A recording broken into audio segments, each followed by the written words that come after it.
Барлықтарыңызға сәлем, ауызашар дастарханына ерекше тез жасалатын тіске басар дайындайтын боламыз. Каналымнан ауызашарға басқа да рецепт түрлерін көрсеңіздер болады.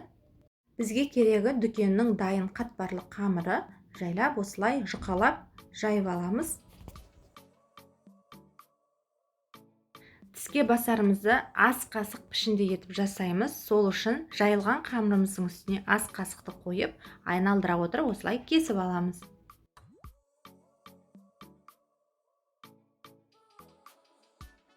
Каналға тіркеліп, қоңырауша белгісін басуды ұмытпаңыздар. Кесіп алған қасық пішіндерімізді қайтадан қасықтың үстіне орналастырып, осылай тегістеп шығамыз, үстеріне қойып шығамыз және ортасы көтеріліп кетпесі үшін шанышқының көмегімен тесіп шығамыз.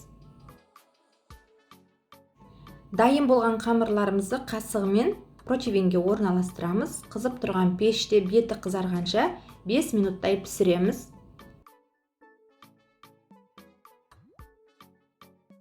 Тіске басарларымыз пісіп шықты, сарғайып, қасықтан абайлап отырып шешіп аламыз да, үстінен кішкене ғана сары майдан саламыз және оның үстінен дүкеннің дайын қызыл осындай икрасын салдым.